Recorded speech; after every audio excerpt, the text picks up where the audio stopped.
Assalamualaikum warahmatullahi wabarakatuh. Ketemu lagi dengan saya di channel saya. Jangan lupa untuk seperti biasa ya, subscribe, like, share, dan komen. Atau kalau ada video-video yang berkaitan dengan zona mahasiswa, dunia skripsi, saudara bisa komen di channel saya, biar saya bisa membuatkan video-video yang sesuai dengan permintaan saudara. Nah, video kali ini juga permintaan dari salah satu komentar ya yang ada di channel YouTube saya, di mana mahasiswa tersebut itu bingung untuk dari mana dia harus memulai dalam membuat skripsi. Nah, kali ini saya akan mencoba ya memberikan beberapa langkah-langkah yang harus saudara lakukan untuk kita memulai membuat skripsi. Oke, kita langsung saja. Jadi, yang pertama adalah yang harus saudara lakukan dulu sebelum saudara ketemu dengan dosen pembimbing, yaitu saudara membuat konsep penelitian dulu. Nah, di video saya sebelumnya, nanti Anda bisa lihat di link yang sudah saya sediakan di bagian atas ini. Nah, itu saya sudah pernah membahas bagaimana cara kita membuat proposal penelitian atau skripsi itu lebih cepat. Nah, di dalamnya itu ada konsep penelitian. Jadi, langkah pertama itu saudara harus dulu membuat konsep penelitian secara general, tidak perlu harus yang lebih komplit ya. Jangan terlalu, artinya dibuat sesederhana mungkin biar untuk memudahkan saudara itu gambaran untuk melakukan penelitian. Jadi konsep penelitian itu seperti kita kepinginnya meneliti itu seperti apa ya. Jadi gambarannya secara sederhana saja. Kemudian di dalamnya itu hanya berisi tentang masalah dari rencana penelitian yang akan dilakukan. Kemudian syukur-syukur sudah bisa memiliki rumusan masalah. Kemudian ada tujuannya, dan yang terutama di dalam konsep itu adalah adanya variabel penelitian. Itu yang pertama. Jadi buat dulu konsep penelitian. Kemudian dari konsep penelitian itu akan lahir langkah yang kedua, yaitu menentukan topik ataupun judul penelitian. Jadi dari nanti konsep penelitian itu nanti akan muncul sebenarnya sendiri topik maupun judul penelitian.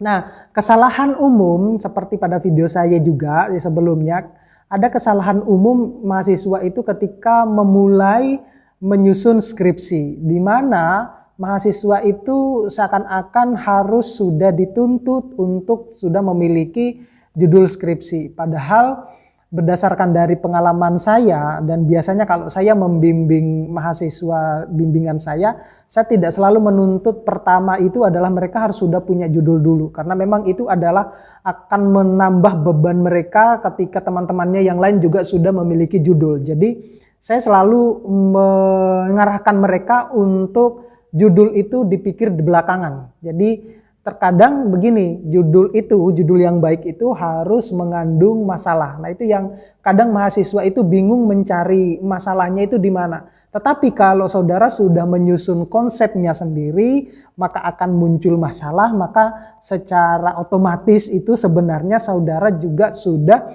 muncul di situ topik penelitian ataupun judul penelitian ya. Jadi judul penelitian maupun topik penelitian itu dibuat setelah kalau saudara sudah menyusun konsep penelitian.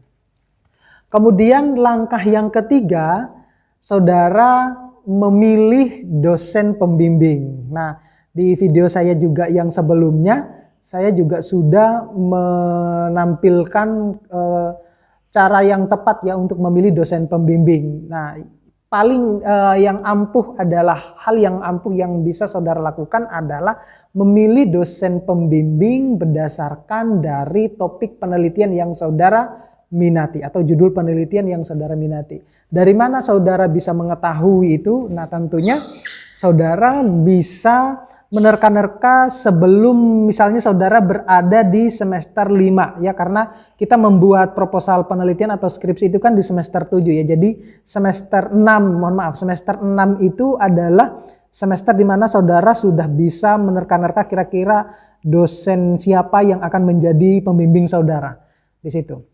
Dan usahakan dosen yang Anda pilih itu adalah dosen yang sesuai dengan topik penelitian ataupun yang mudah ditemui. Itu yang seperti video yang sebelumnya sudah saya buat. Kemudian langkah yang keempat adalah kita membuat kerangka penelitian. Dalam hal ini adalah proposal. Jadi proposal itu dibuat dari bab 1 sampai bab 3 ya, dibuat dari bab 1 sampai bab 3, yaitu terdiri dari pendahuluan, kemudian ada landasan teori atau tinjauan pustaka, dan juga metode penelitian atau metodologi penelitian. Nah, di video saya yang sebelumnya juga sudah saya pernah membahas bagaimana kita membuat bab 1, bagaimana kita membuat bab 2, bagaimana kita membuat bab 3. Anda bisa lihat di video-video di channel saya. Namun, ada beberapa universitas itu juga justru langsung muncul skripsi ya. Jadi proposal dan skripsi itu disatukan. Itu sebenarnya sama saja, hanya saja si mahasiswa itu atau kampus itu menginginkan bahwa mahasiswanya itu langsung dari menulis dari bab 1 sampai melakukan penelitian dan hingga menghasilkan yang namanya sebuah skripsi. Nah, tapi kalau di beberapa kampus yang lain, untuk biar mungkin tidak stresnya mahasiswa itu terlalu berat, sehingga dibuat dua bagian, yaitu kita membuat proposal dulu atau perencanaan penelitian ya. Lebih gampangnya menyebutnya semacam itu, kemudian baru dilanjutkan dengan skripsi. Nah, setelah Anda membuat kerangka penelitian, dalam hal ini adalah proposal, baru Anda melakukan pembimbingan ya, pembimbingan, dan dilakukan ada beberapa revisi yang berdasarkan masukan dari masukan dari dosen-dosen pembimbing. Dalam hal ini adalah pembimbing proposal maupun sekaligus pembimbing skripsi. Nah, langkah selanjutnya atau langkah yang keenam setelah Anda melakukan bimbingan dan revisi, yaitu tentunya sidang proposal. Nah, itu kalau universitas-universitas yang melakukan dua tahap ya, yaitu proposal dan skripsi. Tetapi kalau yang skripsi langsung biasanya hampir sama, tetapi pelaporannya atau sidangnya itu disebut dengan sidang progres ya, sama saja sebenarnya. Sidang progres itu dia progresnya sudah sejauh mana sih, sudah berapa persen. Tetapi kalau yang proposal ya sidangnya juga sama, yaitu ada yang sidang proposal dan ada juga yang sidang skripsi. Ya. Nah, setelah sudah Anda melakukan sidang proposal, dan biasanya di situ ada beberapa revisi berdasarkan dari masukan-masukan dari dosen penguji ya. Anda juga bisa melihat video-video saya yang lain terkait dengan dosen penguji ya. Nah, kemudian langkah yang ketujuh yaitu kita melakukan penulisan laporan. Dalam hal ini adalah skripsi. Jadi melanjutkan dari penulisan proposal yang tadi hanya cuma dari bab 1 sampai bab 3. Nah, sekarang kita lanjutkan nih ke bab 4. Dalam hal ini adalah laporan ya, laporan dari penelitian. Kemudian bab 5-nya itu kesimpulan. Ada juga beberapa jurusan itu yang skripsinya sampai lebih dari bab 5, ada yang sampai bab 6, mungkin ada yang sampai bab 7. Ya, yang saya ketahui itu kalau jurusan planologi ya, planologi itu rata-rata kebanyakan sampai bab 6 ya, sampai bab 6. Jadi Anda melakukan penulisan laporan, kemudian dibuat di dalam sebuah laporan. Dalam hal ini akan menjadi satuan ya, skripsi. Jadi menggabungkan antara bab 1, bab 2, bab 3 sampai bab 5. Dan besar kemungkinan juga akan terjadi banyak revisi karena kita menyempurnakan bahasanya, bukan lagi bahasa proposal tetapi sudah bahasa yang berbau laporan akhir atau penelitian. Nah, kemudian langkah yang ke-8 kalau sudah finishing, yaitu kita melakukan sidang skripsi sekaligus juga revisi berdasarkan dari masukan-masukan dari dosen penguji.